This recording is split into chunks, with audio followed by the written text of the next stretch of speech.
Shalom semuanya, apa kabar teman-teman semua? Boleh lambaikan tangannya, buka kamera on, kita berikan senyum terbaik. Kita sapa teman-teman kita yang ada di Zoom maupun di YouTube. Apa kabar? Mari kita masuk persekutuan doa malam hari ini dengan pujian. Karena Allah sudah begitu setia pada kita. Mari kita puji Dia. Kita masuk gerbangnya dengan ucapan syukur, dengan halamannya dengan pujian. Katakan, mari masuk gerbangnya dengan hati bersyukur, halamannya dengan pujian.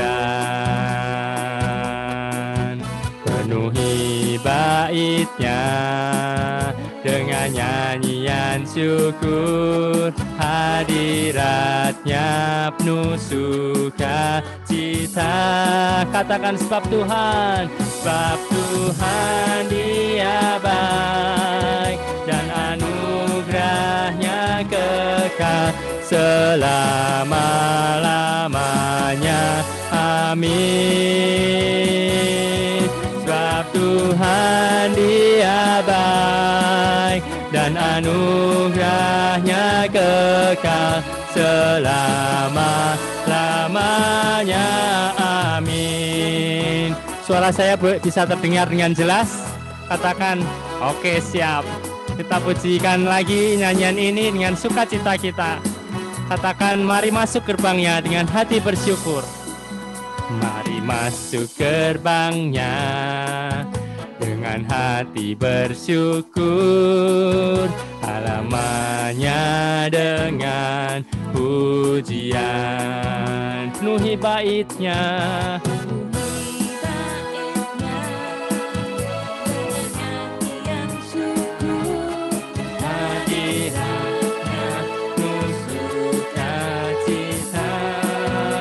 sebab Tuhan Dia baik dan anugerahnya kekal selama-lamanya. Amin.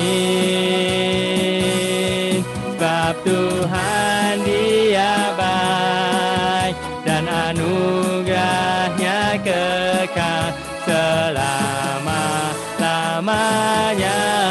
Amin. Katakan sekali lagi, sebab Tuhan Dia baik dan anugerahnya selama-lamanya.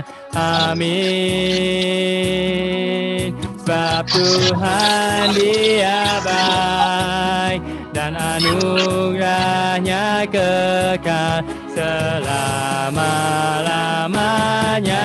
Amin. Sebab Tuhan Dia baik dan anugerahnya kekal selama-lamanya. Amin. Sebab Tuhan Dia baik dan anugerahnya kekal selama-lamanya. Amin. Selama-lamanya, selama-lamanya. Amin. Haleluya. Dia sungguh baik bagi kita. Amin. Ya, mungkin hari ini spesial karena saya mengawali dengan topeng ya, karena memang sesuai dengan tema yang Bu Justusia pakai.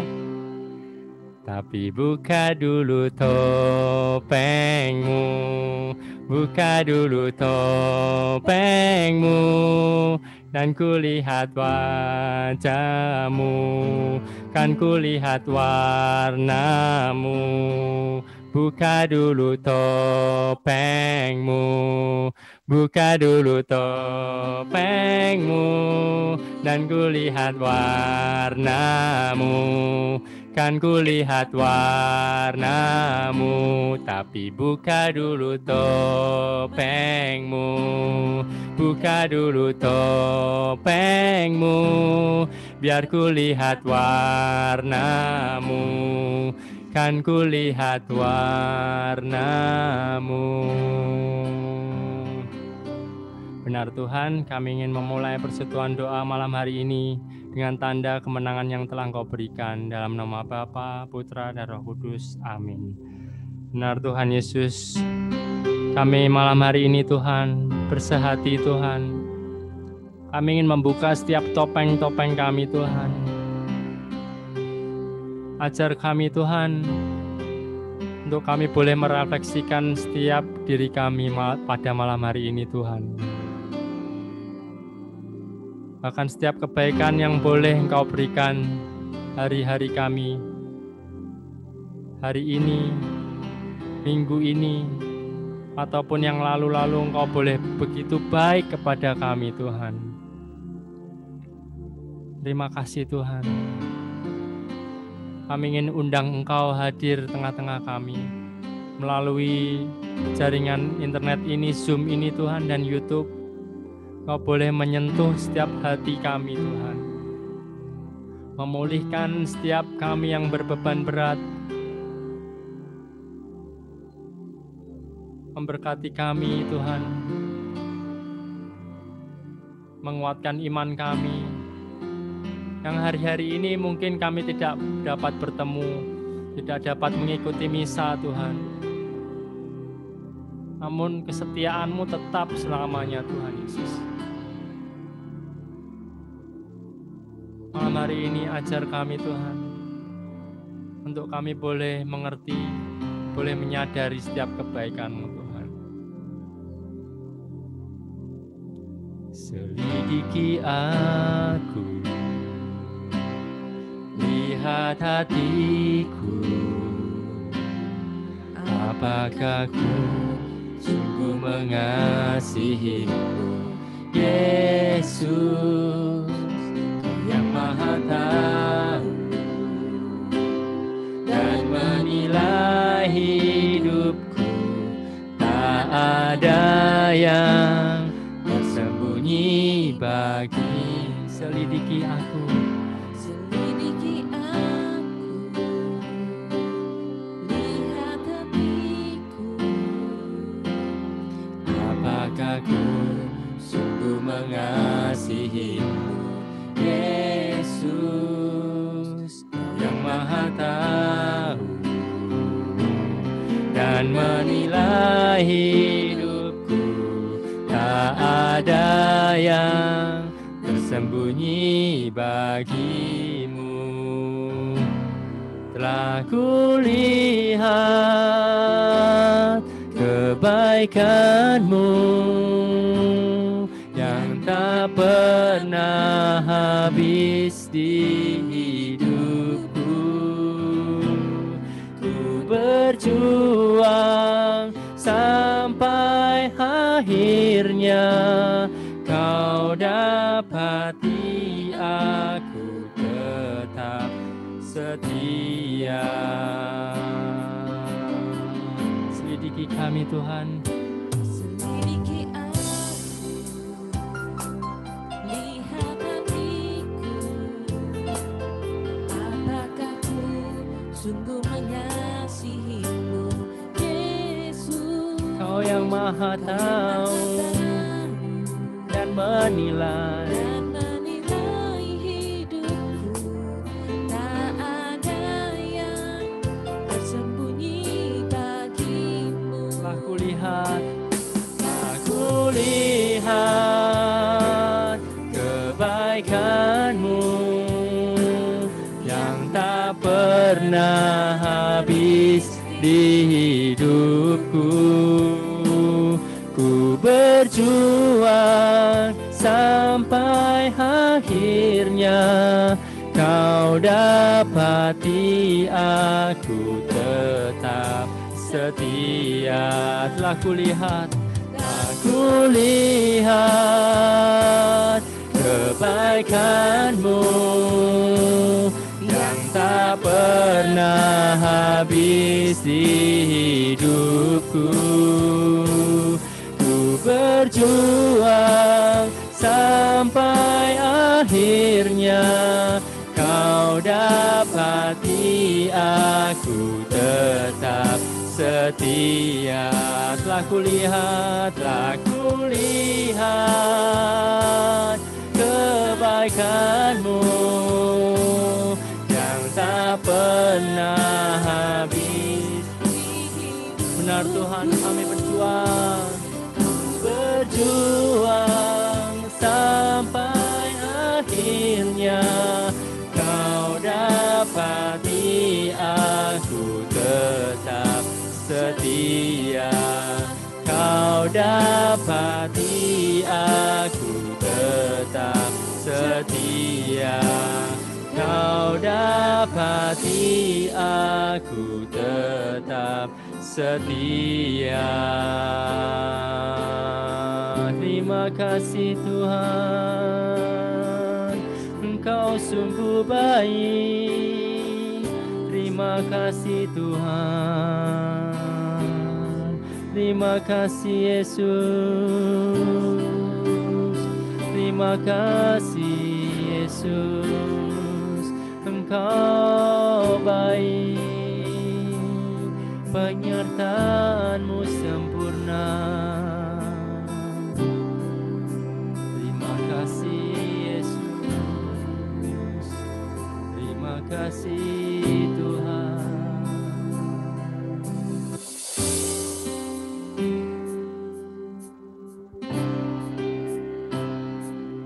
Terima kasih ya Tuhan untuk penyertaan-Mu dalam setiap hari-hari kami.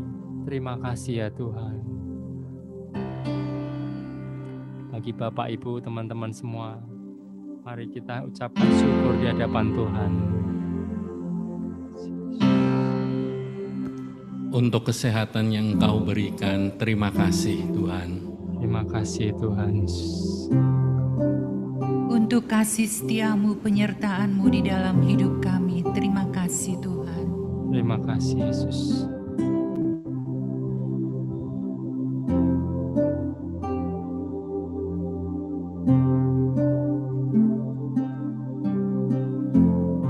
Terima kasih Tuhan, Engkau boleh menjadi sahabat bagi kami. Tempat kami bercerita, tempat kami bersyukur, tempat kami menumpahkan segala isi hati kami. Terima kasih Tuhan. Terima kasih Tuhan.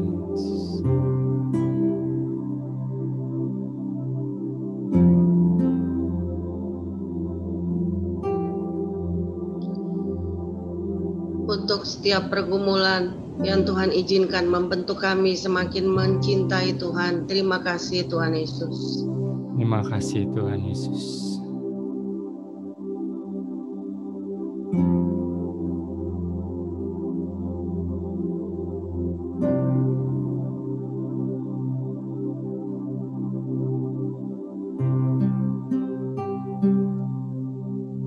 Setiap ucapan syukur kami Tuhan Yesus, inilah setiap ucapan dari hati kami Tuhan, untuk-Mu Tuhan Yesus. Biarkan malam hari ini Tuhan, kami ingin masuk lebih dalam lagi untuk menyembah-Mu Tuhan. Biarkan Kau hadir, Engkau yang kami sembah Tuhan, Kau yang kami puja. Rasakan kehadiran-Mu Tuhan malam hari ini.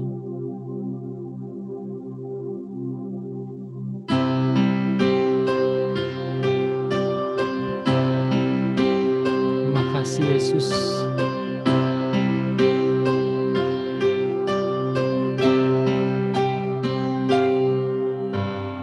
Ku rasakan kehadiran-Mu, kuasa-Mu mengalir di sini. Jiwaku tenang bersama-Mu, kasih-Mu puaskanku. Benar benar Tuhan. Kurasakan kehadiran-Mu, kurasakan kehadiran-Mu. Kuasa-Mu mengalir di sini. Jiwaku tenang bersama-Mu. Kasih-Mu puaskanku. Kau yang ku sembah, Yesus. Yesus, Kau ku sembah. Di hadirat-Mu ku bebas, urapan-Mu sempurna.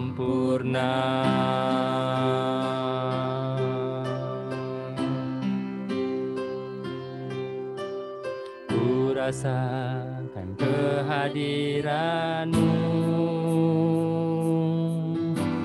kuasa-Mu mengalir di sini. Jiwaku tenang bersama-Mu. Kasih-Mu puaskanku. Kau yang ku sembah, Yesus. Yesus, Kau ku sembah. Di hadirat-Mu ku bebas, urapan-Mu sempurna. Kau ku sembah, Yesus. Yesus,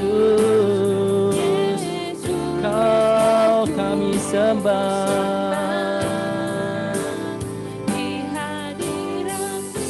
Di hadirat-Mu Tuhan, oh, urapan-Mu sempurna. Kau yang ku sembah, Yesus. Yesus, Kau ku sembah. Di hadirat-Mu ku bebas, urapan-Mu sempurna. Kami katakan, Kau yang ku sembah, Yesus. Yesus, kami sembah Engkau. Yesus, Kau ku sembah. Di hadirat-Mu ku bebas, urapan-Mu sempurna. Di hadirat-Mu ku bebas, urapan-Mu sempurna. Di hadirat-Mu ku bebas, urapan-Mu sempurna.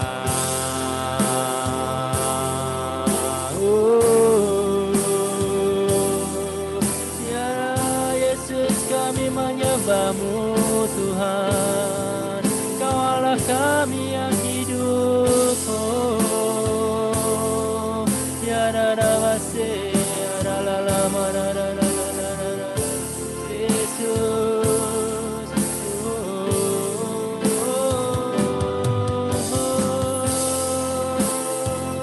Ya rabas, ya dalalama, ya dalalama.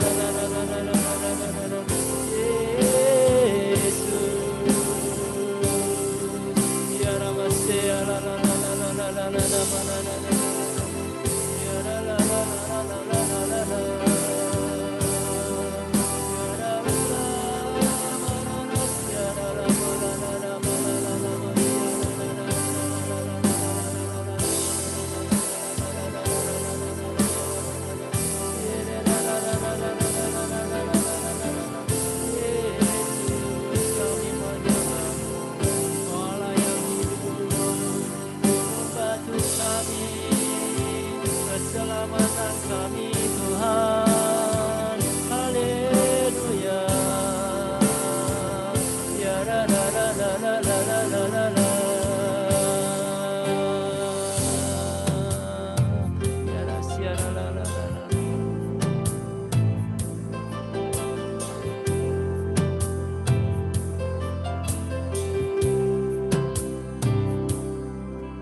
Mari kita diam sejenak. Kita boleh mendengarkan suara Tuhan berbicara melalui setiap pribadi lepas pribadi kita.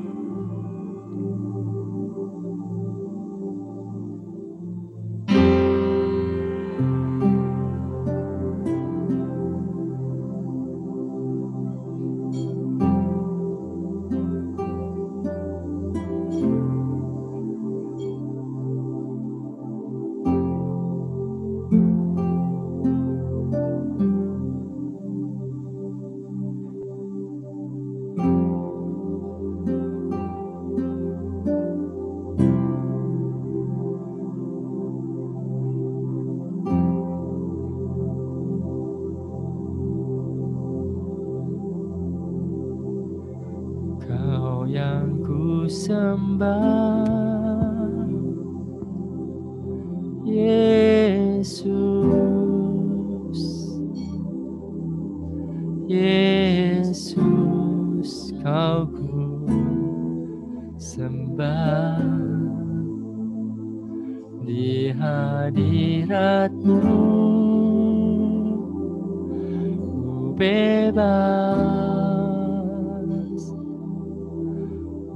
Urapan-Mu sempurna, Kau yang ku sembah, yang ku sembah.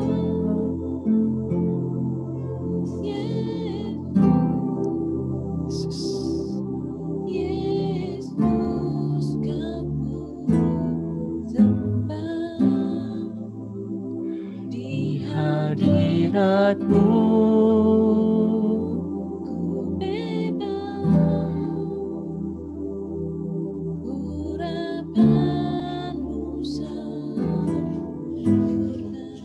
urapan-Mu sempurna, urapan-Mu sempurna, urapan-Mu sempurna.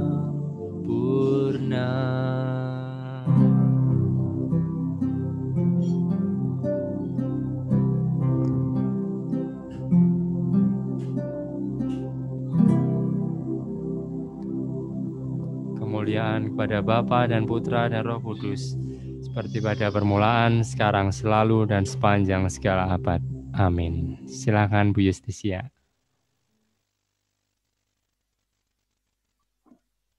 Terima kasih Pak Henry, saudara-saudari terkasih dalam Kristus. Saya sungguh terkesan ketika melihat pertama kali Pak Henry datang dengan topeng dan dibuka dengan lagu dari Peter Pan. Kebetulan saya juga sangat menyukai lagu ini, Buka Dulu Topengmu. Buka dulu topengku, saya memulai dari diriku sendiri, buka dulu topengku. Karena saat sekarang, keterbukaan itu sangat mahal harganya. Kejujuran itu sangat mahal harganya. Dan kita susah menemui sosok yang benar-benar jujur, sehingga kita akhirnya menjadi serba curiga terhadap siapapun, apalagi di saat pandemi ini lebih lagi mencurigai semua orang itu COVID. Jadi kita menjadi tembok ini, kejujuran ini menjadi salah satu hal yang sangat berharga, apalagi di saat pandemi seperti ini. Dibuka dengan demikian indah. Terima kasih. Perkenalkan, nama saya Yustisia Elisa Sagita, seperti di dalam flyer. Saya diutus melalui komunitas Kasih Yesus. Saat ini pekerjaan saya hanya pelayanan, apalagi di saat pandemi, pelayanan pun melalui Zoom. Saya seorang ibu dengan 1 orang putri. Kebetulan putri saya masih sesesi akhir, tingkat akhir, tinggal sidang psikologi Atmajaya. Mari kita masuk di dalam perenungan ini. Saya kira kita semua bersama-sama merenungkan. Buka dulu topengku, buka dulu topengmu, buka dulu topeng kita semua. Agar di antara kita ini ada sebuah keterbukaan. Apalagi yang terpenting adalah kita harus membuka topeng kita di hadapan Allah. Kita akan nanti merenungkan mengapa kita harus membuka topeng di hadapan Allah. Apa gunanya kita bertopeng di hadapan Allah? Saudara-saudari, siapapun Anda, siapapun saya, siapapun kita semua, pasti memiliki titik-titik lemah. Dan kelemahan-kelemahan itu tidak jarang kita selimuti, kita topengi, kita tutup. Tadi Pak Henry hanya sebagian mata yang ditutup dengan topeng. Atau sengaja kita tidak munculkan. Topeng bisa saja terpaksa kita pakai. Karena suatu tuntutan profesi atau sengaja kita ciptakan untuk menutupi sesuatu. Topeng yang terpaksa dikenakan, misalnya saya ambil sebuah contoh. Kebetulan belum lama saya melihat YouTube-nya Boy William. Dia mengatakan bahwa ketika dia membawakan citra dirinya yang disenangi oleh audiensnya, itu bukan citra diri sesungguhnya. Dia katakan dia menggunakan topeng. Karena citra diri yang ditampilkan di dalam YouTube itu bukan karakter dia yang sesungguhnya. Bahkan yang ditampilkan bertolak belakang dengan apa karakter citra diri yang dia miliki. Dia seorang yang introvert, tertutup, pemalu. Sedangkan yang tampil di YouTube adalah seorang yang ceria, yang supel, yang pandai bergaul. Tidak hanya itu, kita ambil satu contoh lagi. Tentu semua orang tahu seorang pelawak yang bernama Bolot. Di mana sebenarnya orang ini tidak bolot. Tetapi dia memerankan peran karakter bolot. Dia harus siap menjadi bahan hinaan, ejekan bulan-bulanan oleh teman-teman pelawak.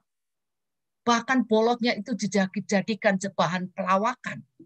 Stigma bolot tetap melekat dalam kehidupannya. Mungkin nama aslinya saya sendiri nggak tahu siapa nama Bolot. Kita hanya mengenal Haji Bolot. Inilah topeng yang merupakan konsekuensi profesi. Kedua tokoh tersebut hadir dalam pribadi yang mungkin bertolak belakang dengan perannya. Tidak jarang harus mengorbankan perasaan, kenyamanan, bahkan harga dirinya ketika menggunakan topeng itu. Selain topeng profesi yang tampil dalam topeng itu, dia memperoleh ketenaran, memperoleh materi, tidak bisa dipungkiri untuk memenuhi kebutuhan seluruh keluarga, bahkan orang-orang yang bersandar dalam profesinya. Tetapi tidak jarang, topeng yang seperti ini sebetulnya Tuhan juga bisa pergunakan sebagai sarana menguduskan, sarana membentuk pribadi, katakanlah Boy William, atau pribadi dari si Bolot. Bagi seorang introvert, dia bisa belajar bagaimana menjadi orang yang terbuka seperti karakter citra diri dari topeng yang dia perankan. Yang supel, yang disenangi orang. Bagaimana harus bersikap terbuka. Topeng itu merupakan latihan dia untuk bersikap sesuai karakter dari citra diri yang dia perankan. Sedangkan si Bolot, luar biasa, mau tidak mau, dia belajar kerendahan hati menjadi bulan-bulanan. Dia berlatih kesabaran, tanpa disadari, dia berlatih untuk mengosongkan diri. Bahkan orang lebih kenal namanya Haji Polot daripada identitas dia yang sebenarnya. Memerankan tokoh topeng, selain memberikan manfaat, tadi dikatakan bagi keluarganya, bagi pegawainya, sebenarnya ketika peran, katakanlah Boy William, memberikan ungkapannya dalam YouTube-nya, sungguh memberikan inspirasi. Salah satunya bagi saya. Ketika dia ada wawancara dengan seorang pelawak jalanan yang kebetulan menggunakan topeng. Dan orang itu tidak berani membuka topengnya karena dia menutupi identitas dari keluarganya. Karena selama ini dia tidak mengatakan kalau dia seorang pelawak, seorang badut jalanan yang seharian menggunakan topeng. Topeng dilepas seketika dia sampai di tempat kos-kosannya. Boy William memberikan penguatan pada orang itu bahwa saya pun menggunakan topeng. Sebenarnya dengan adanya YouTube dari Boy William itu juga membuat introspeksi buat saya. Saya pun menggunakan topeng tanpa saya sadari. Mungkin ada beberapa dari sesi dari hidup saya bertopeng. Kapan saya mau membuka topeng itu sehingga saya terbuka? Ketika kita terbuka, karya Allah pun akan terbuka untuk saya. Untuk menguduskan saya, untuk memurnikan saya. Saudara-saudari, sebenarnya tanpa kita sadari, sedari kecil kita sudah belajar naluri yang benar, naluri yang baik, bagaimana menyenangkan orang, bagaimana membuat orang tua supaya senang, bagaimana orang bilang kadang-kadang misalnya menyenangkan orang tua itu kadang-kadang bukan perlu berbohong. Dia mungkin sedikit berbohong supaya menyenangkan orang tua. Ketika kita kecil sudah tahu trik-trik itu. Bagaimana supaya orang mama senang, bagaimana supaya papa senang. Sudah makan belum? Padahal belum. Sudah. Enak nggak? Enak, padahal tidak enak. Kita sering melakukan itu. Jadi ketidakjujuran kecil-kecil sebetulnya kita sudah ditanamkan dari kecil hanya untuk menyenangkan orang. Itu makin lama makin besar. Kalau kita terus tidak diarahkan kepada hal-hal yang esensi kebenaran. Saudara-saudari, namun saya percaya bahwa orang-orang tua kita, sejalan dengan pertumbuhan kita, dia juga terus mengoreksi sikap-sikap kita dari hari ke hari melalui contoh hidup, yaitu dia sendiri, orang tua kita sendiri. Saya memiliki papa yang sangat jujur, saya ingat. Bahkan ketika misalnya ada orang bertamu, baru bertamu sehari, dia akan katakan, kamu rencananya pulang hari apa? Kalau orang tidak dengan hati yang besar, dia akan merasa, oh baru datang kok sudah ditanyain kapan pulang, seperti mau diusir saja. Nah inilah, tapi itu sebetulnya adalah ungkapan jujur. Karena mungkin ada hal dia mau beli oleh-oleh, dia akan persiapkan dan lain sebagainya. Tetapi kalau orang tidak memiliki hati yang terbuka, bisa menerima dengan sikap yang salah. Saudara-saudari, orang tua memberikan contoh hidup bagi anak-anaknya. Contoh bagaimana bersikap, jujur, kemudian terus mengoreksi, kadang memberikan teguran, kadang memberikan hukuman ketika kita melakukan tindakan tidak jujur. Sebenarnya dari kecil kita sudah dikoreksi. Ayo, jangan memakai topeng, terbukalah, biasakan terbuka. Tapi kita sendiri kadang-kadang takut untuk terbuka. Ketika mama masak, enak nggak? Enak, padahal tidak enak. Inilah. Mungkin orang Barat lebih terbuka untuk menyatakan ini. Orang Timur ada perasaan tidak enak untuk mengungkapkan sebenarnya. Tapi bukan ini yang kita mau bicarakan. Saudara-saudari, kita manusia adalah citra Allah. Citra dari segala kebaikan Allah yang mungkin sekarang sebagian sudah terasah dan sebagian lagi membutuhkan sarana untuk membantu mengasah bertumbuh. Melalui komunitas akan membantu kita belajar berubah, belajar memperbaiki, menyempurnakan. Tentu saja kita tahu bahwa kekuatan itu hanya berasal dari Roh Kudus yang mendorong kita menampilkan sisi baik dari diri kita, bahkan terbaik secara konsisten loh. Bukan hanya misalnya saya baik hanya ketika di luar, di rumah kelihatan wajah aslinya. Ketika membuka topeng kelihatan kemurkaan kita. Tidak demikian.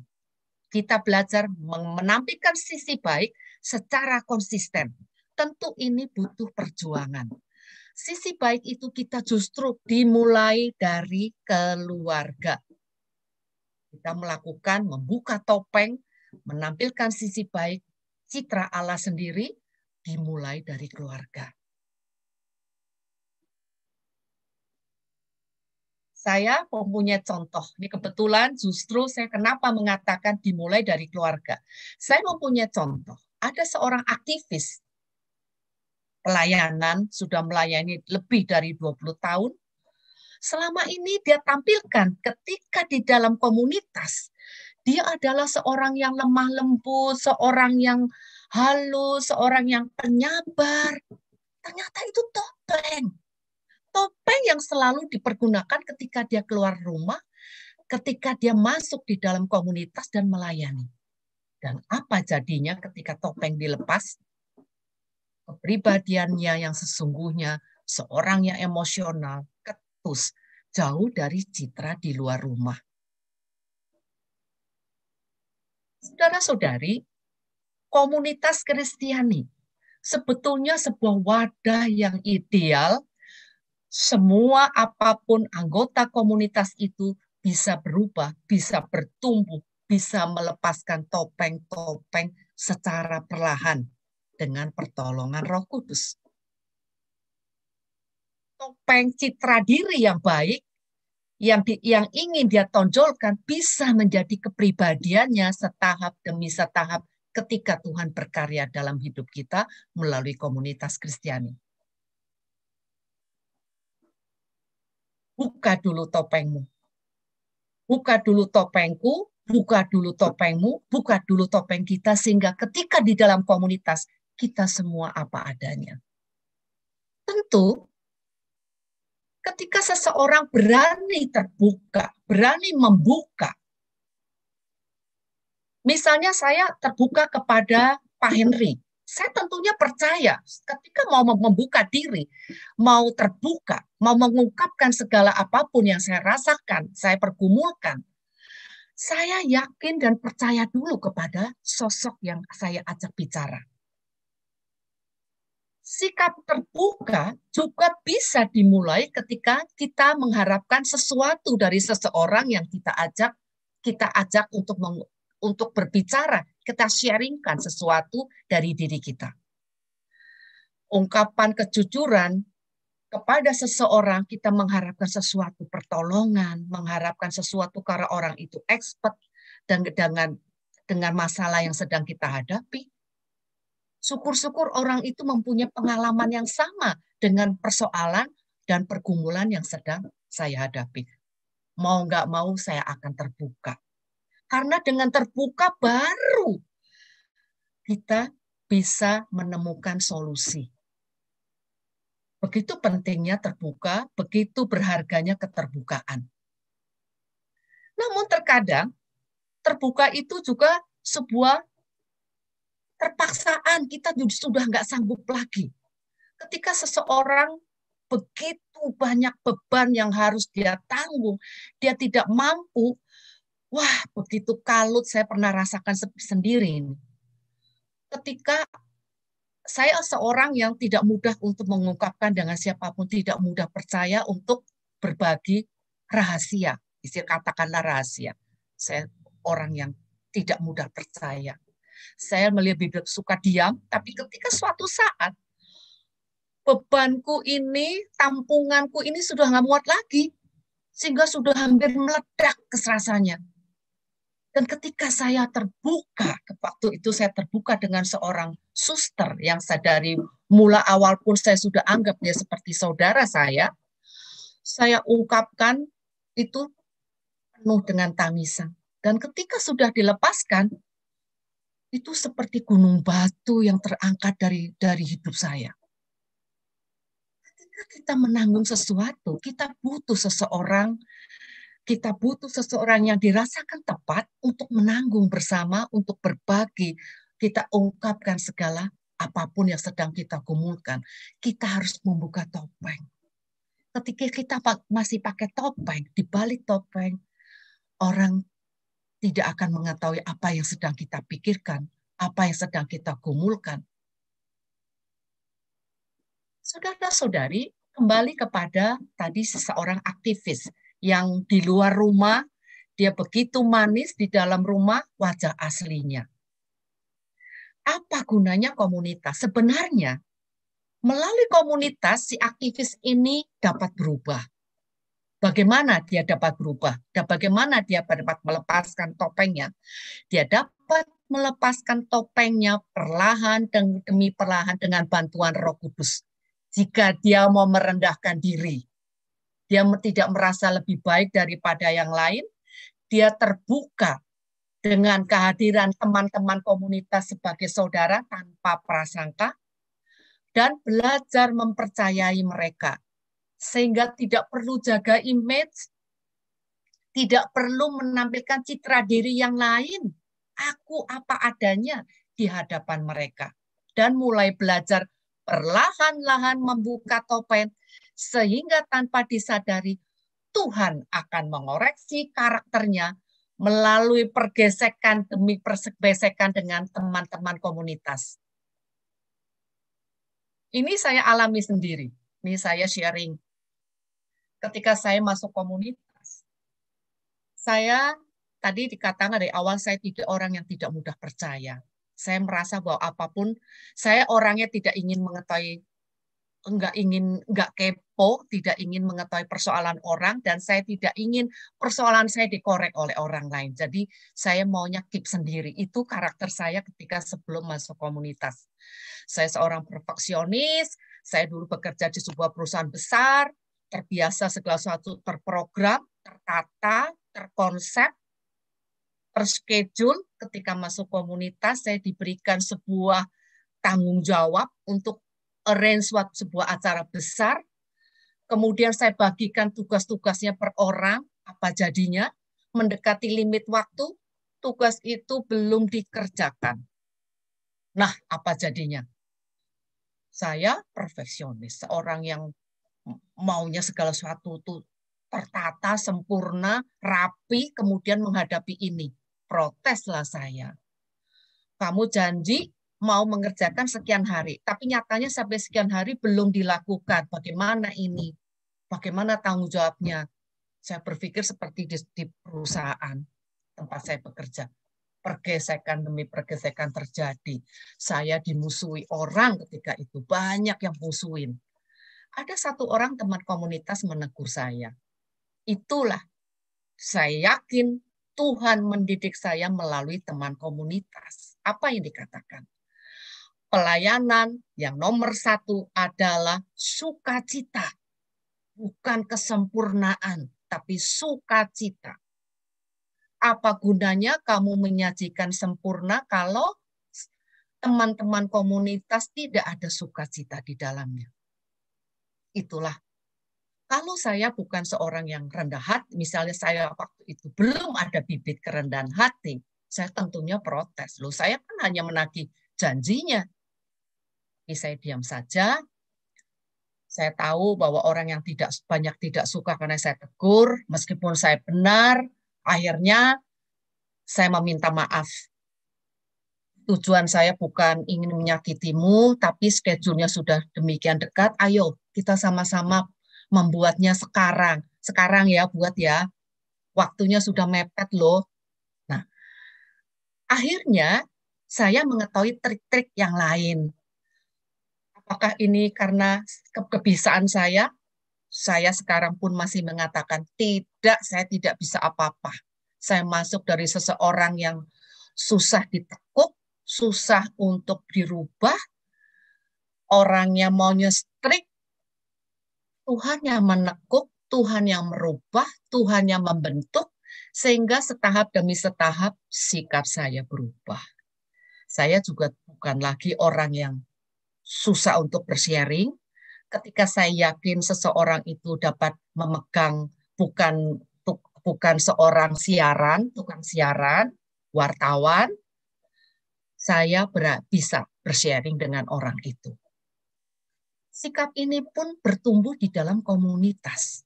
Jadi kalau seandainya si aktivis itu mau merendahkan diri, mau membuka diri untuk diubah oleh Tuhan, tidak ada yang tidak mungkin bagi Tuhan.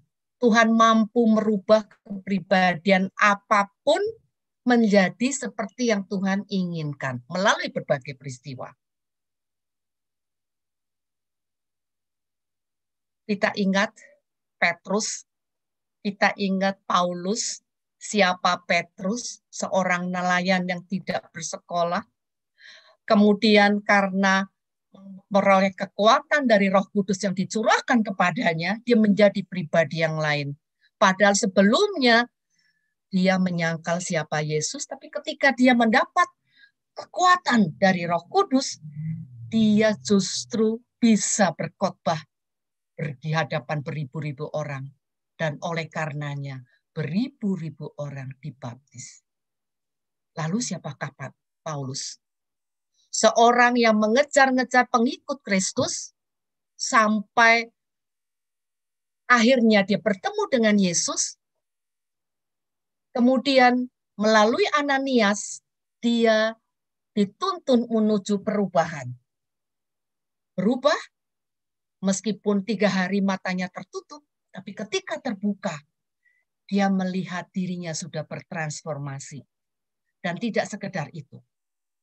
Paulus seorang yang imam besar yang luar biasa. Imam agung kita adalah Yesus, Paulus adalah seorang imam besar yang luar biasa. Di dalam kesendiriannya, di tempat Tarsis, ketika dia dikembalikan ke Tarsis, 8 tahun dia di Tarsis, dia tetap menjaga setia dan percaya kepada Tuhan sampai Barnabas menjemputnya. Luar biasa. Siapa yang memberikan kekuatan sehingga dari Paulus yang seorang yang mengejar-ngejar Kristus menjadi pengikut Kristus yang setia. Transformasi yang luar biasa. Karena Allah, karena Roh Kudus. Apalagi hanya merubah karakter, hanya sekedar menyingkap topeng, alangkah mudahnya bagi Allah. Yang dibutuhkan adalah keterbukaan hati kita. Keterbukaan hati kita membiarkan Roh Kudus hadir, membiarkan Roh Kudus berkarya secara bebas, bukan membatasi diri. Biarkan Roh Kudus menjamah, biarkan dia bekerja secara sempurna, dan kita akan bertransformasi menjadi pribadi yang dikehendaki Allah. Saudara-saudari, lalu saya bertanya, apakah si aktivis itu juga bertopeng di hadapan Allah? Tadi dikatakan kita harus membuka topeng. Apakah bertopeng di hadapan Allah itu ada gunanya? Selalu saya mengambil contoh ketika kita bertanya dengan anak yang berumur 3 tahun yang baru saja lancar berbicara, lancar berkomunikasi. Ditanyakan, kamu kelas berapa? Apa jawabnya? Dia tidak pernah menjawab, saya belum bersekolah. Kelas 6, kelas 8, kelas 12. Berapapun angka yang dikenalnya, dia akan menjawab itu. Apakah kebohongan kita di hadapan Allah tidak seperti ini? Melakukan kebohongan yang semua orang nyata-nyata sudah tahu kebenarannya. Dan Tuhan sudah tahu kebenarannya.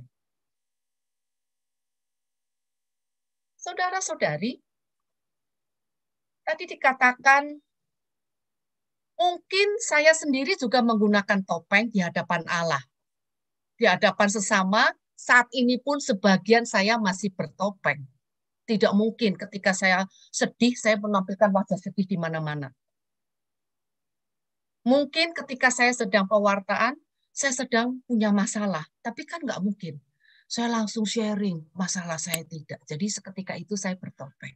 Bertopeng bukan untuk mengelabui, tapi bertopeng hanya menutupi apa beban yang sedang saya hadapi. Tetapi apakah kita masih bertopeng di hadapan Allah? Apakah kita di hadapan teman-teman orang-orang kita menampilkan seorang Kristen yang saleh? Seolah-olah kita selalu rajin berdoa dengan kusuk. Seolah-olah kita memiliki relasi yang baik, yang demikian intim dengan Tuhan. Kita selalu menganggap Tuhan itu tidak kelihatan, tidak nyata, dan tidak protes kalau kita nomor sekiankan. Benar nggak? Tuhan tuh nggak pernah protes. Kita mau nomor sekian pun dia diam saja. Kalau dia bereaksi, kita celaka.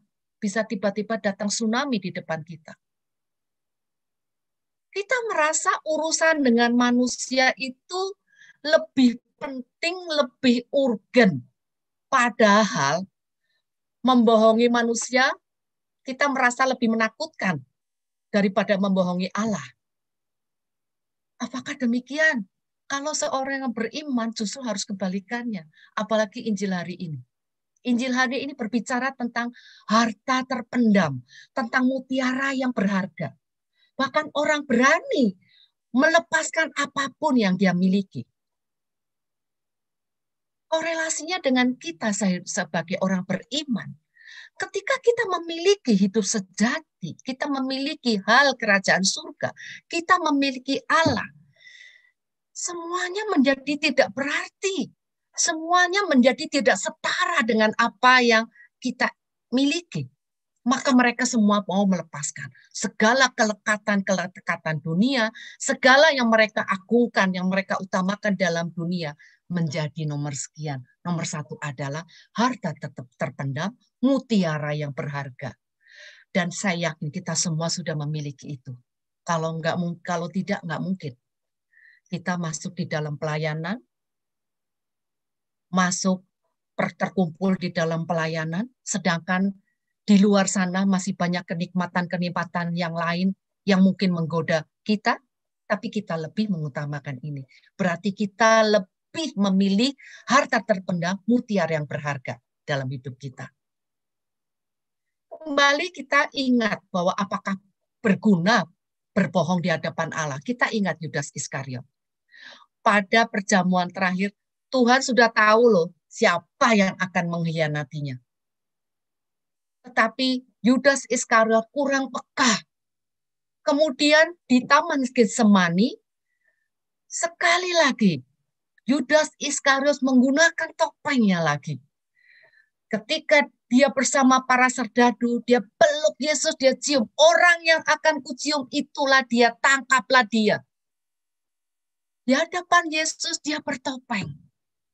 Pura-pura baik. Tetapi di belakangnya dia membawa serdadu dan menangkapnya. Apakah ada gunanya bertopeng di hadapan Allah? Ketidakjujuran di hadapan Allah adalah sebuah kesia-siaan. Saya menggambarkan tidak apakah ada pintu untuk kita sembunyi di hadapan Allah? Apakah ada argumentasi yang dapat menutupi kebohongan kita di hadapan Allah? Kita ini seperti anak kecil yang telanjang, seperti kertas putih. Seperti kertas putih yang terbuka di hadapan Allah. Kalau kenyataannya kita belum memiliki keterbukaan dengan Allah, pastilah ada relasi kita, ada keluhan, ada ketidakpuasan.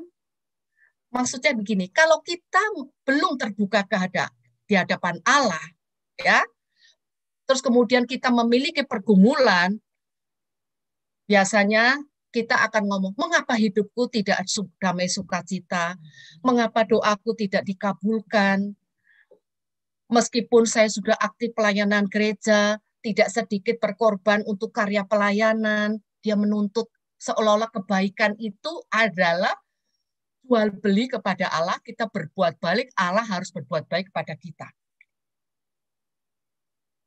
Ketika kita bisa berbuat kebaikan, harusnya kita bersyukur. Tuhan izinkan kita terlibat, kita menjadi bagian karya Allah, karena kebaikan itu milik Allah. Kebaikan itu bukan kemampuan kita, kebaikan itu adalah milik Allah. Kita diizinkan terlibat menjadi satu, ikut dalam karya Allah, karya kebaikan Allah. Tapi kan sering kita merasa bahwa ketika kita berbuat baik, kita berhak meminta. Jadi Tuhan itu seolah-olah harus mengabulkan keinginanku karena aku telah melakukan pelayanan, telah menjadi donatur dan lain sebagainya. Kalau kita tidak jujur terhadap Allah, kita tidak bisa memahami Allah. Kita tidak bisa mengerti bahwa Allah bisa mendidik kita melalui berbagai hal. Kalau tadi dikatakan kita harus memiliki keterbukaan supaya apa? Ketika kita terbuka, Allah yang menjadi pusat hidup kita, bukan persoalan kita, bukan pergumulan kita, bukan yang kita anggap karya kebaikan kita, tapi Allah lah pusat hidup kita, Allah lah alasan kita bagi Dia, karena Dia, dan untuk Dia.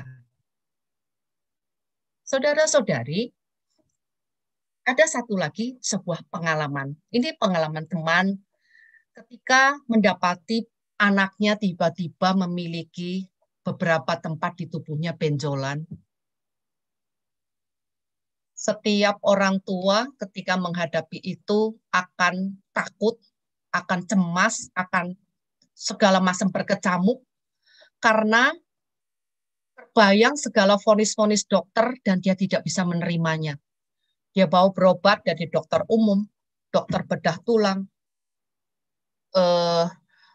Bedah tulang pun 2 macam, kemudian terakhir di bedah tumor. Proses demi proses dia lalui dengan begitu banyak kecemasan, begitu banyak ketakutan, begitu banyak kekhawatiran. Karena terbayang vonis dokter dan terbayang dia tidak bisa menerima itu, dia tidak bisa menghadapi itu. Setiap dia berdoa, dia meminta kepada Tuhan. Tuhan, aku sudah begitu banyak melayani Engkau. Mohon kesembuhan Tuhan, mohon mujizat-Mu nyata Tuhan, nyatakanlah mujizat-Mu pada anakku Tuhan, nyatakanlah. Apa yang terjadi? Sebulan ditunggu tidak ada sesuatu yang berubah. Dari mulai dia ke dokter, dia selalu misa pagi. Terus misa pagi dilakukan. 1 bulan tidak ada perubahan. Tuhan tidak bicara apapun, meskipun setiap pagi saya pergi ke Ekaristi. Tidak ada yang berubah. Hatinya tetap gundah, hatinya tetap kecewa, khawatir, hatinya tetap takut. Suatu hari, setelah misa, dia menemui Romo dan dia melakukan pengakuan dosa.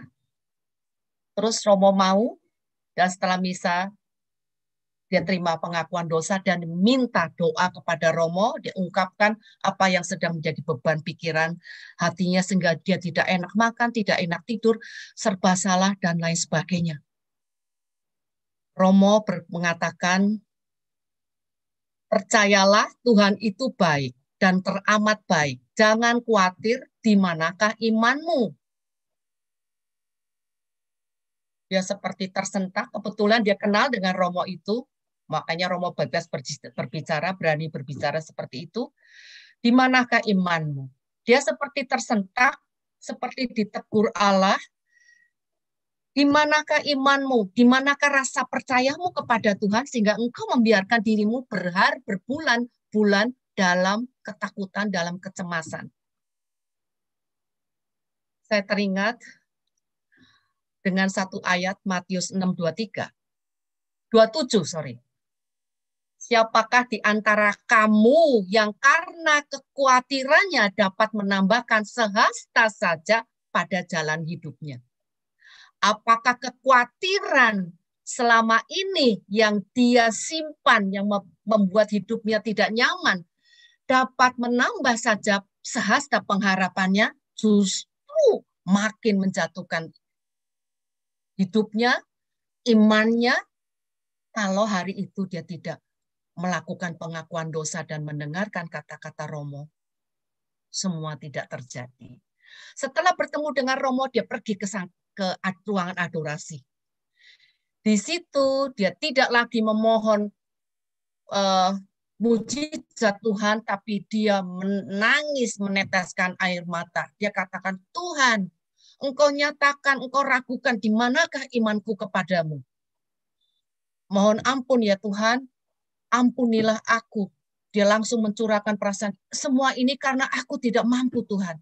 Aku demikian khawatir, aku demikian takut. Aku tidak mampu menanggung sendiri Tuhan. Sekarang kuberikan semua bebanku kepadamu ya Tuhan. Kuberikan di bawah kakimu ya Tuhan.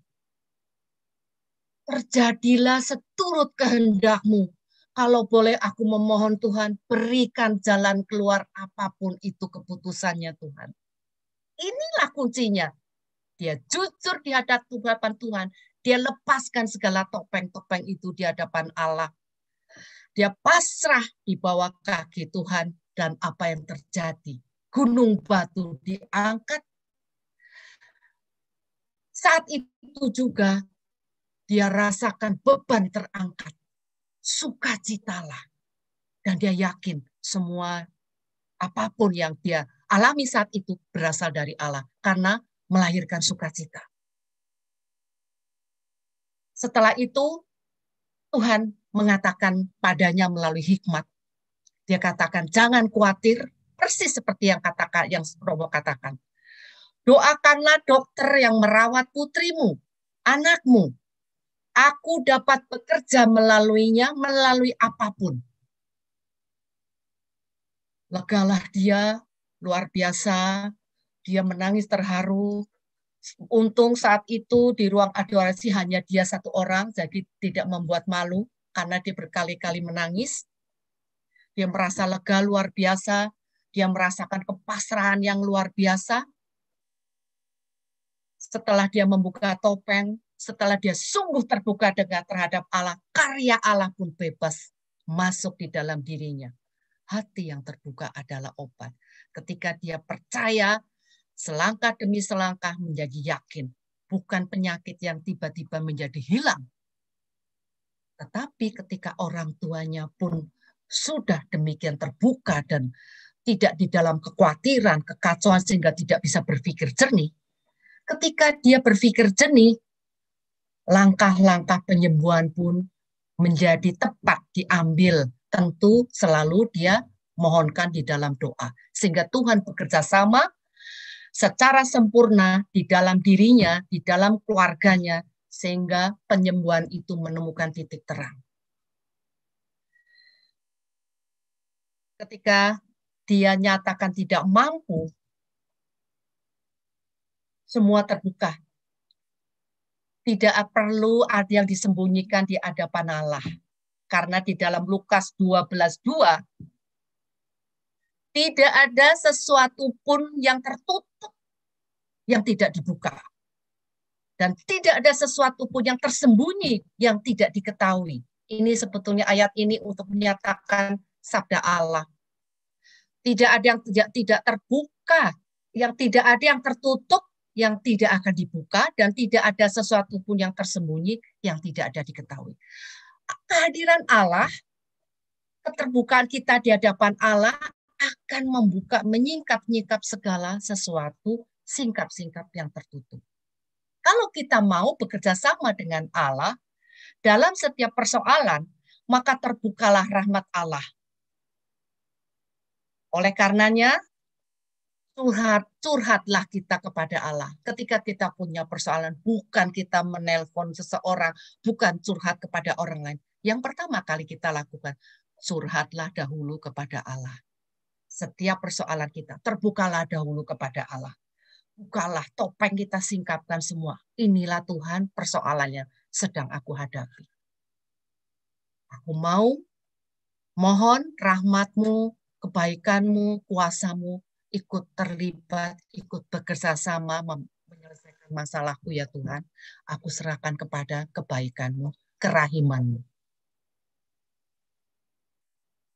Saudara-saudari, dalam masa-masa sulit seperti sekarang ini, di mana hari demi hari kita merasakan kita sendiri begitu mencekam dengan suasana COVID yang seperti sekarang ini. Dengan berita-berita sosmed yang kadang hoax, kadang benar, tapi sungguh membuat kita, meskipun di rumah, kita merasakan gemburan yang luar biasa. Tadi dikatakan susah sekali untuk mengenali siapakah orang-orang di hadapanku, apakah dia bertopeng, apakah dia terbuka, susah mengenali. Ada sebuah, kemarin belum lama tentu teman-teman semua juga ikut membaca, bahwa ada satu orang yang karena terpaksa butuh membeli satu tabung oksigen dengan harga 7,5 juta. Harganya pun sudah di markup. Tragisnya, setelah dibayar, barang tidak dikirim. Miris dengan sikap tega dari orang tersebut. Ketika sebelum deal, sebelum pembayaran, dia dengan manisnya mengatakan segera dikirim, tapi nyatanya setelah pembayaran menghilang. Padahal yang membeli itu belum tentu orang mampu, belum tentu orang kaya, tapi yang jelas orang itu adalah orang butuh. Tetapi banyak di dalam masa-masa seperti ini, banyak orang memanfaatkan keadaan. Banyak orang menggunakan topeng-topeng kebaikan, topeng-topeng alasan susah nyari uang, topeng-topeng kesempatan untuk bisa melipat gandakan keuntungan, obat dijual dengan begitu berlipat-lipat, bahkan banyak sekali obat-obat yang dipalsukan, yang sekarang online, hati-hati. Vitamin, banyak yang dipalsukan. Inilah yang terjadi. Orang, hati dan pikiran mereka menjadi tumpul. Apakah mereka tidak takut dengan seperti peringatan sang pengkhotbah? Di dalam pengkhotbah 12 ayat 14 dikatakan, Allah itu akan membawa seluruh perbuatan kita ke pengadilan yang berlaku. Gak ada sesuatu yang tersembunyi. Baik atau jahat semuanya akan dibawa ke dalam pengadilan. Kita harus pertanggungjawabkan artinya. Ingatlah, ketidakjujuran sebenarnya adalah saksi dusta terhadap kejujuran. Dan tidak jarang orang berani bersumpah atas nama Allah untuk itu. Saudara-saudari, ketidakjujuran itu dikatakan sekali lagi adalah sebuah kesia-siaan. Ketika kita tidak jujur kepada sesama, kita lakukan sebenarnya ketika kita membohongi sesama, kita melakukannya di hadapan Allah, di hadapan hadirat Allah. Semuanya Allah mengetahui. Tidak ada yang tersembunyi baginya. Dan tidak ada yang bisa disembunyikan di hadapan Allah. Itu yang perlu kita dengungkan dalam hati. Bahwa ketika kita berlaku tidak jujur kepada orang lain, Allah melihat, Allah memperhitungkan. Karena kita melakukannya di depan Dia. Saudara-saudari, seperti tema buka dulu topengku, ini adalah sebuah ajakan mungkin dimulai dari saya. Ayo kita buka sama-sama, kita mau telanjang di hadapan Allah, mau semua menyingkapkan apapun yang tersembunyi di hadapan Allah, kita buka dengan rendah hati, kita persilakan Allah melakukan karyanya secara bebas pada diri kita, pada diri saya. Untuk memurnikan, menguduskan hidup saya, hidup kita, untuk memberi kekuatan kita supaya kita bertransformasi seperti si aktivis yang tadi, dari sikap di luar rumah dan sikap di dalam rumah yang berbeda.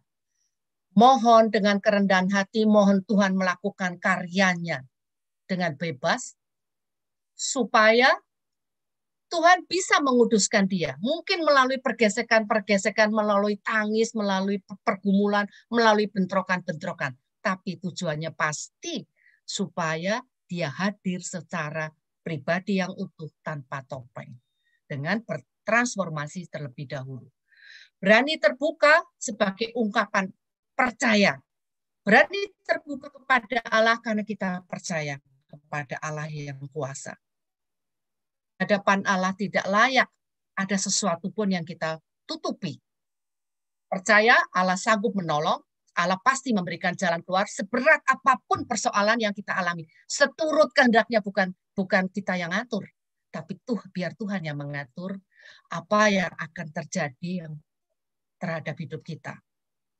Kalau kita menghendaki memperoleh kelegaan dalam hidup, buka dulu topengku. Buka dulu topengmu, buka dulu topeng kita.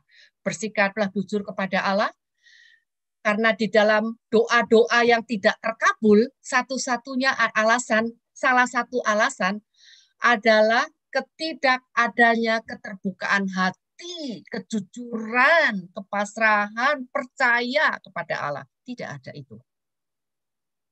Seberapa kita percaya, nampak seberapa kita mampu bersikap terbuka kepada Allah. Ungkapkanlah secara jujur, tunjukkanlah siapa dirimu sebenarnya, karena sikap terbuka, sikap jujur akan mengubah dunia, akan mengubah cara pandang kita, akan mengubah sikap hati kita, akan mengubah sukacita kita.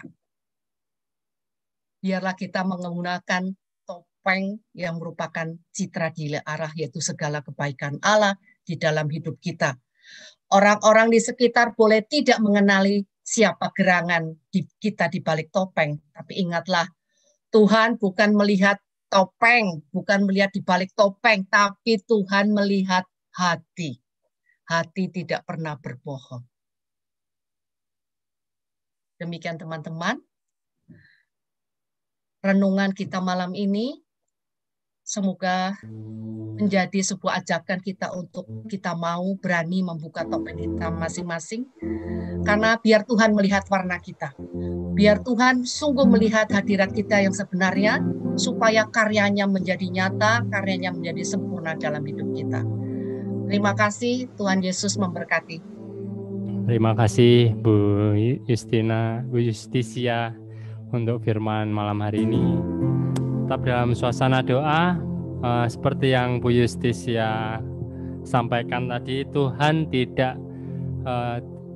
akan melihat yang tersembunyi, selalu bisa melihat yang tersembunyi di setiap daripada kelakuan kita, bahkan hati kita, pikiran kita, Tuhan bisa melihat.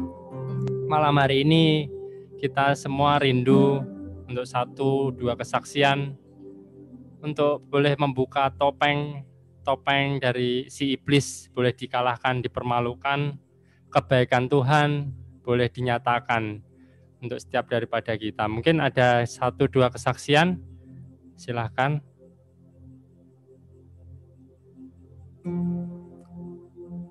Sebelum kita akan masuk ke doa syafaat.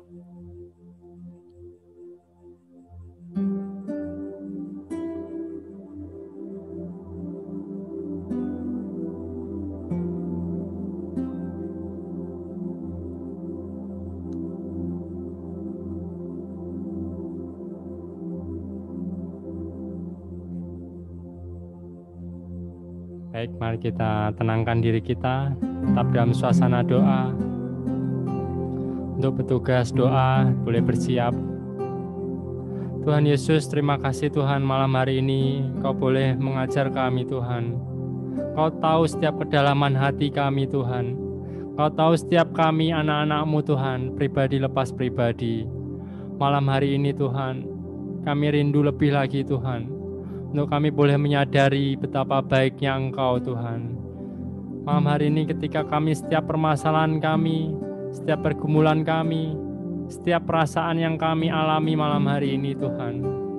Hari ini Tuhan, kami ingin serahkan dalam tangan-Mu Tuhan. Kami ingin curhat Tuhan Yesus. Pribadi lepas pribadi, sampaikan di hadapan Tuhan setiap keluh kesah-Mu, setiap apapun pergumulan yang Engkau rasakan, sakit yang Kau derita, mari saat ini bawa ke dalam Tuhan.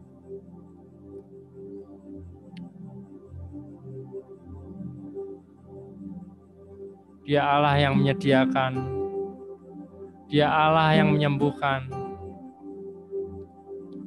bahkan Dia Allah yang Maha Esa, penguasa satu-satunya di bumi ini. Dia yang mampu mengubah apapun yang mustahil menjadi mungkin.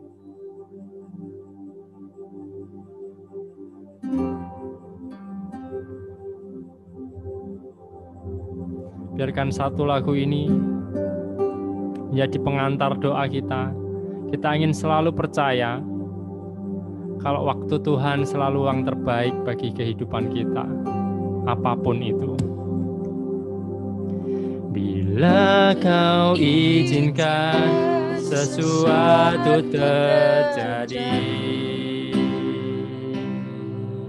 ku percaya semua untuk kebaikanku. Bila nanti telah tiba waktumu, ku percaya kuasa-Mu memulihkan hidupku. Sekali lagi katakan, bila Kau izinkan. Bila Kau izinkan sesuatu terjadi, Ku percaya semua untuk kebaikanku. Bila nanti telah tiba waktumu, ku percaya kuasa-Mu memulihkan hidupku. Waktu Tuhan pasti yang terbaik. walau kadang tak mudah dimengerti, lewati cobaan, ku tetap percaya waktu Tuhan pasti yang terbaik. Waktu Tuhan pasti yang terbaik, walau kadang tak mudah dimengerti, lewati cobaan, ku tetap percaya waktu Tuhan pasti yang terbaik.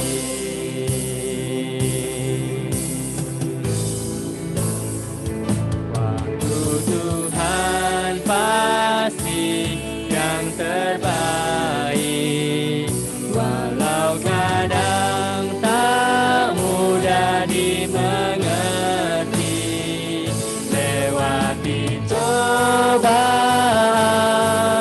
ku tetap percaya waktu Tuhan pasti yang terbaik. Lewati cobaan,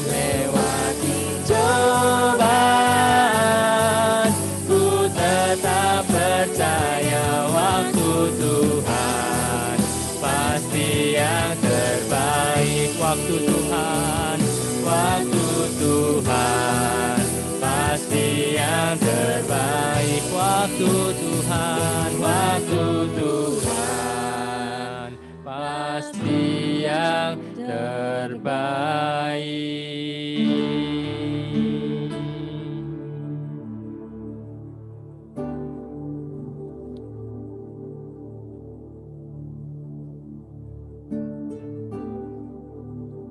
Kami undang bagi tim doa, Elsa, untuk boleh mendoakan teman-teman, bagi teman-teman yang di Zoom, Boleh kalau ada pokok doa yang ingin disampaikan, boleh chat di kolom chat.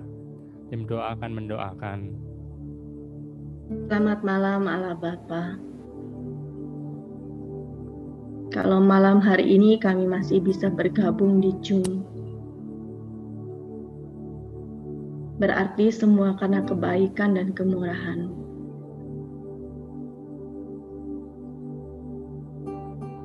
Bapa, setelah mendengar firman-Mu, kami ingin menyederhanakan hidup kami. Hidup apa adanya bersama dengan Engkau, Bapa. Pada malam hari ini, kami juga membawa banyak teman-teman kami yang sedang sakit atau yang sudah kembali kepada Engkau, dan juga yang mengucap syukur untuk kesembuhan mereka.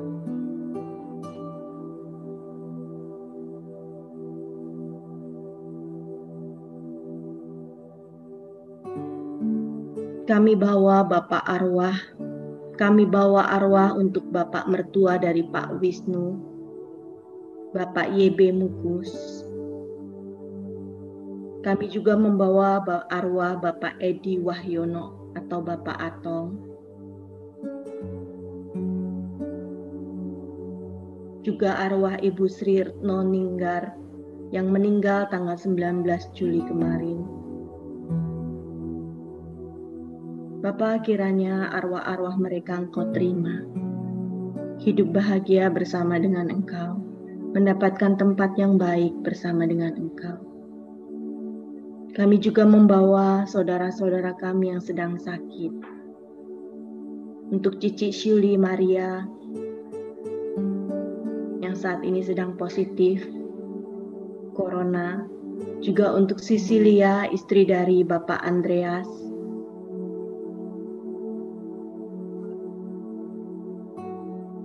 Untuk keluarga Pak Daniel, untuk Ibu Dewi yang sudah dinyatakan negatif tetapi dia tetap batuk terus-menerus. Untuk Pak Dedi Fajar,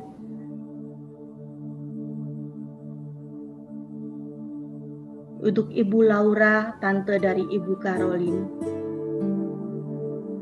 untuk Sari dan ketiga anaknya yang terkena COVID,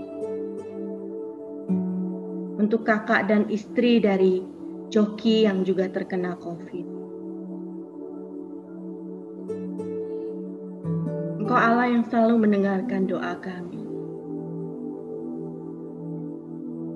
Maka saat ini Allah, mereka yang sedang terbaring sakit, maupun yang berat maupun yang ringan, biarlah mereka boleh menjalaninya dengan baik, boleh memperoleh kesembuhan yang baik.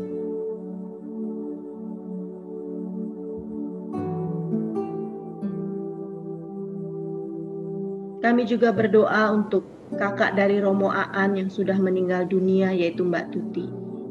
Kiranya juga Engkau terima di sisi-Mu, agar Mbak Tuti mendapatkan tempat yang baik di sisi-Mu.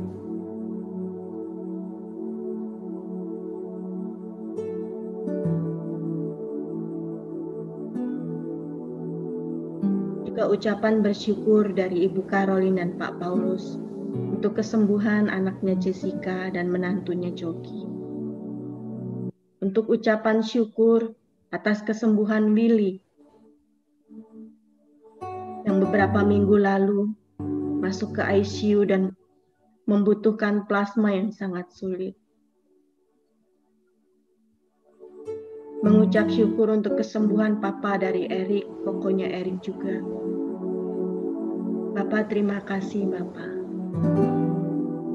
Kami juga berdoa untuk teman-teman yang ada di Zoom. Mungkin tidak hanya persoalan sakit yang kami hadapi, tapi banyak persoalan lain yang mungkin dihadapi teman-teman kami. Satu persatu Engkau sangat tahu Bapak, apa yang dibutuhkan kami semua, apa yang diceritakan kami semua. Bagi kami Engkau Allah yang sangat dahsyat, tidak hanya terbatas lewat Zoom ini, tidak hanya terbatas lewat internet ini. Engkau Allah yang selalu merangkul, memeluk, dan berjalan bersama kami. Maka apapun Bapa yang sedang dihadapi oleh teman-teman kami, percaya Engkau Bapa yang sangat-sangat mengasihi kami.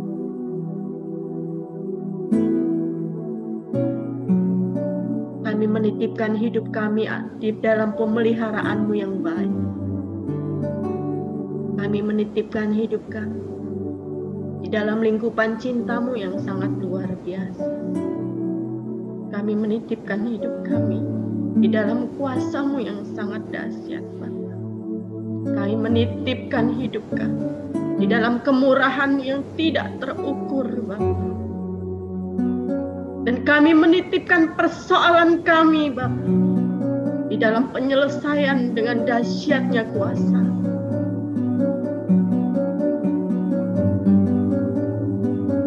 Dan kami menitipkan berkat dan rezeki kami di dalam kemurahan-Mu yang tidak terukur dan tidak terbendung, Bapa.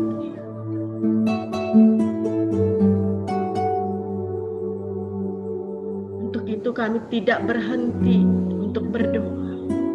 Kami tidak berhenti untuk menyapa Engkau. Dan kami tidak akan pernah berhenti, Bapa, untuk berjalan bersama dengan Engkau.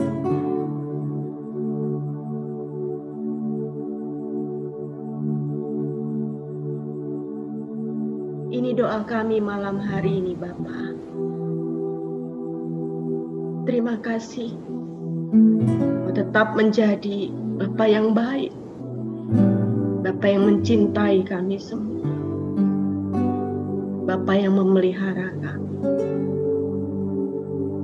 Bapa yang selalu ada di samping kami, di dalam apapun persoalan kami. Terima kasih, Bapa. Amin. Tuhan pasti yang terbaik, walau kadang tak mudah dimengerti. Lewati cobaan, ku tetap percaya waktu Tuhan pasti yang terbaik. Kemuliaan kepada Bapa, Putra, dan Roh Kudus, seperti pada permulaan, sekarang, selalu, dan sepanjang segala abad. Terima kasih. Silakan Bu Evri untuk pengumuman. Pak Henry, Ya. kebetulan saya lihat di chat ada 2 pertanyaan. Nih kebetulan saya boleh menjawabnya ya Pak ya. Ya, silakan Bu. Tentang Yudas. Kalau Tuhan sudah tahu Yudas mengkhianati, tetapi mengapa dia tetap memilih Yudas? Kita percaya bahwa Tuhan itu maha kuasa. Apakah planning Tuhan cuma satu? Kita sungguh menganggap Tuhan itu bukan maha kuasa lagi. Kalau maha kuasa berarti bahwa ketika seandainya Yudas bisa peka dan bisa hak bebas dia laksanakan untuk kebaikan, Tuhan tentu punya planning B, planning C, planning D. Planning A itu dia memberikan kesempatan pada Yudas untuk memilih hak bebasnya, dia mau persembahkan yang mana? Mau persembahkan kepada iblis, mau bersatu padu bekerja sama dengan iblis, ataukah bekerja sama dengan Allah, bekerja sama dalam karya kemuliaan Allah. Tetapi sayang yang dipilih Yudas adalah bekerja sama dengan iblis. Jangan khawatir, ketika seandainya Yudas membatalkan niatnya, tentu Tuhan punya planning yang lain. Tuhan punya. Kita diberikan hak bebas untuk berlaku baik, hak bebas untuk meraih hidup sejati bersama Tuhan di surga. Terus kemudian dari pertanyaan kedua itu dikatakan bahwa kalau ini apa? Katakanlah kalau sudah tahu jalan itu tidak baik, kenapa Tuhan tidak memilihkan jalan yang lain gitu ya, masalah ya. Memilih jalan lain yang lebih baik. Kita pernah kan mungkin di WhatsApp ini sering berseliweran, sharing-sharing. Ada salah satu cerita, di mana cerita kartun, ketika orang itu diberikan salib, dia protes, Tuhan salib ini berat Tuhan. Dipotong salibnya. Berat lagi Tuhan, potong lagi. Tapi pada saat tiba di mana dia harus menyeberang, salib itu menjadi tidak cukup. Terkadang jalan berat, jalan sulit itu adalah didikan Tuhan. Percaya. Nggak ada. Kita kan ketika merasakan itu susah, kita langsung mengeluh. Padahal pahit itu terkadang obat. Dengan kita melewati kesusahan, daya tahan kita akan lebih. Justru melalui perkesulitan, iman kita makin tumbuh. Saya kalau tidak ada pergumulan, tidak ada Yusti hari ini. Tidak akan ada Yusti yang bisa mengajar, Yusti yang mewartakan, tidak ada. Justru karena saya jatuh di dalam pergumulan, di dalam ketidaksanggupan, di dalam orang bilang give up, Tuhan hadir, saya nggak mampu. Itulah ketika itu Tuhan bekerja sempurna pada diri saya. Tadi sebagian adalah cerita hidup saya. Ketika saya sudah angkat tangan, Tuhanlah turun tangan. Tanpa persoalan saya tidak akan angkat tangan. Karena hidup saya semua serba smooth, mudah. Ketika menghadapi persoalan dan tidak mampu, saya merasakan ada suatu kuasa yang harus hadir. Kuasa itu bukan kuasa manusia. Kuasa itu adalah yang mengendalikan hidupku, itu yang aku butuhkan. Ketika tidak mendapatkan jalan berbatu, saya tidak butuh pertolongan. Justru kita dibiarkan Tuhan menghadapi jalan berbatu, supaya kita belajar lebih lebih tahan, lebih dikuatkan, lebih dikuduskan, lebih dimampukan, dan terkadang lebih setia. Dalam kesulitan kita baru bisa memanggil Tuhan dengan kepenuhan hati. Itu mungkin yang bisa saya sharingkan, karena itu juga bagian dari pergumulan saya ketika awal saya mengenal Kristus melalui dan masuk di dalam pelayanan. Melalui jalan berbatu yang ternyata harus saya lewati. Tanpa itu saya tidak sampai hari ini. Saya syukuri, saya tidak menolak jalan itu. Saya lewatin meskipun berurai air mata. Itulah. Semoga siapapun yang sedang melewati jalan itu, jangan kembali, nanti dia akan sampai di tempat. Tapi ajak Yesus berjalan bersama kita. Pasti kita akan dapat kekuatan, kita akan dapat didikan, kita akan dimurnikan, dikuduskan, dan sampai di tempat tujuan seperti yang Tuhan rencanakan. Mungkin itu jawaban saya. Terima kasih.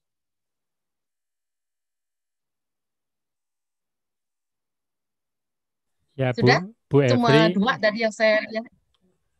Ya, terima kasih Bu Justisia untuk Terima kasih. jawabannya. Terima kasih juga atas kebersamaannya ya. Ya, silakan Bu Evri untuk pengumuman sekaligus doa penutup.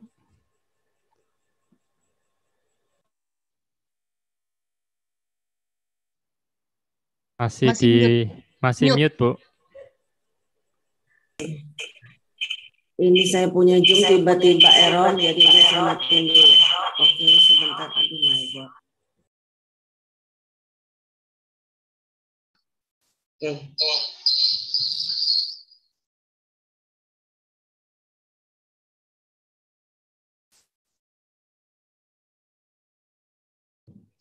Ya, banyak terima kasih Bu Justisia Elisa Sagita yang sudah membantu kami malam hari ini mendapatkan pencerahan untuk berani membuka topeng kami.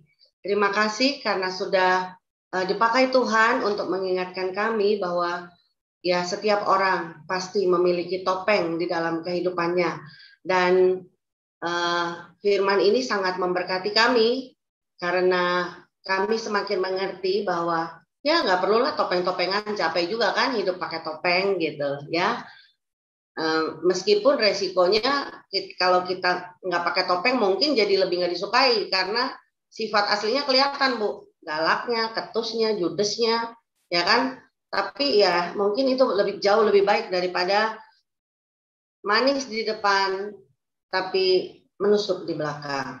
Oh terima kasih, ya kan.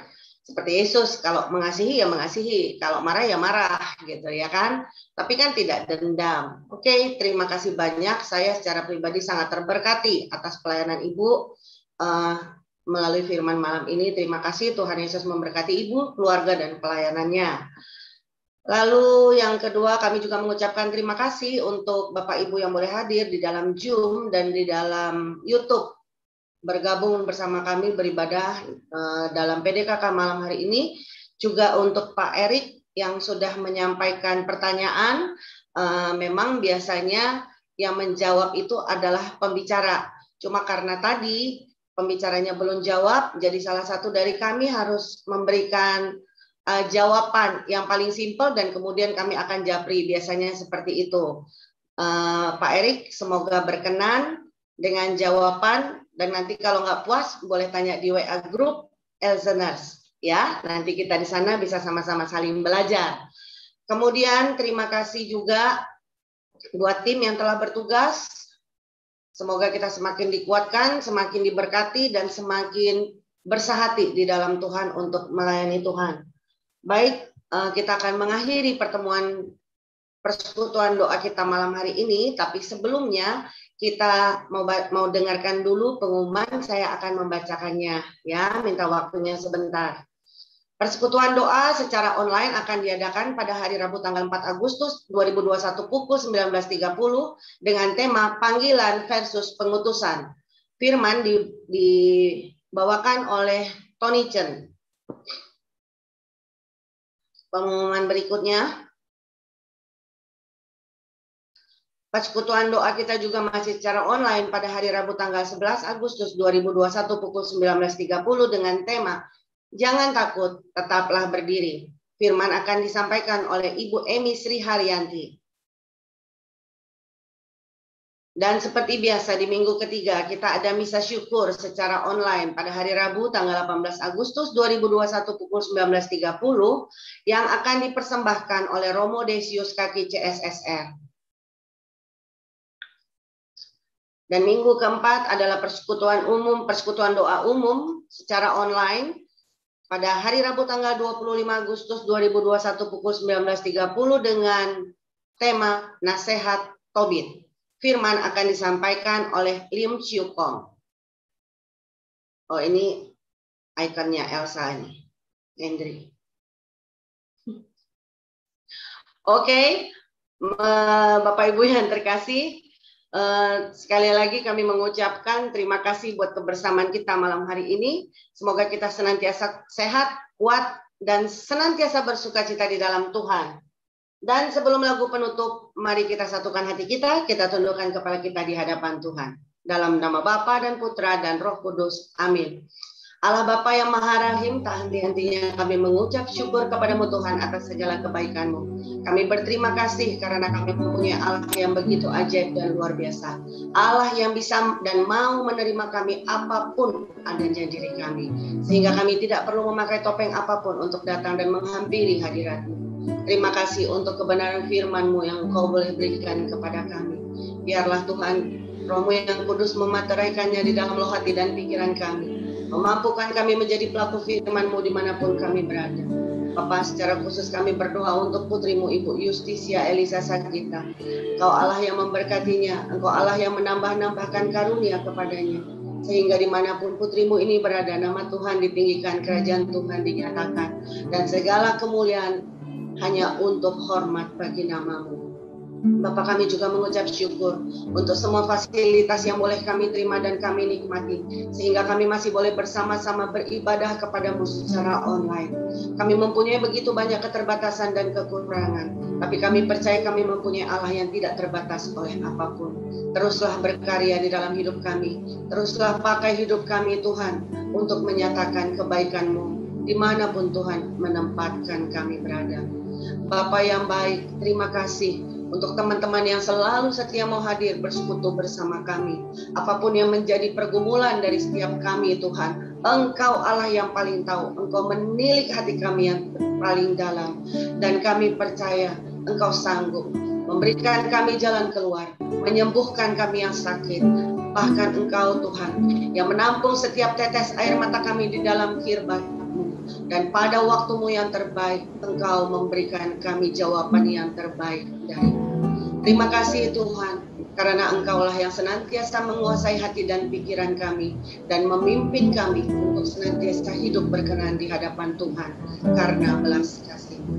Bapak, sebentar kami akan beristirahat ataupun melakukan aktivitas kami masing-masing. Kami mempercayakan tubuh, jiwa, dan roh kami, bahkan keluarga besar kami, komunitas PDKK Elsa, koordinator kami Caroline dan Pak Paulus Budiono, serta semua tim yang hadir, Tuhan Yesus. Bahkan setiap umat Tuhan juga yang bergabung. Kami percaya Tuhan bahwa pemeliharaan Tuhan sempurna bagi kami. Dan kami akan melewati hari-hari kami bersama Tuhan dengan kemenangan yang gilang gemilang. Terima kasih Bapa yang baik, doa ini kami naikkan kepadamu demi Kristus Tuhan dan pengantara kami, yang bersama dengan Dikau kini dan sepanjang segala masa. Amin. Dalam nama Bapa dan Putra dan Roh Kudus. Amin. Silakan Henry. Saat keadaan sekelilingku ada di luar kemampuanku, ku berdiam diri mencari-Mu. Doa mengubah segala sesuatu. Saat kenyataan di depanku mengecewakan perasaanku, ku menutup mata memandang-Mu, sebab doa mengubah segala sesuatu. Doa orang benar bila didoakan dengan yakin besar kuasa-Nya, dan tiap doa yang lahir dari iman berkuasa menyelamatkan. Oh, seperti batang air di mata-Mu, mengalir kemanapun Kau mau. Tiada yang mustahil di mata-Mu. Doa mengubah segala sesuatu. Kasih mengubah segala sesuatu. Iman mengubah segala sesuatu. Selamat malam teman-teman semua, kita boleh foto bersama. Sampai jumpa kembali minggu depan. Silakan kameranya di on. Yang di YouTube boleh say goodbye dulu ya.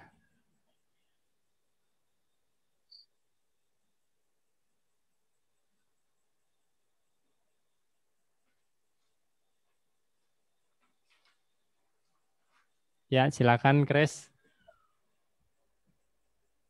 Oke, kameranya nyalain semua. Nah, Tante Carol sama Paulus belum siap. Yang lain ini, mana Pak Made?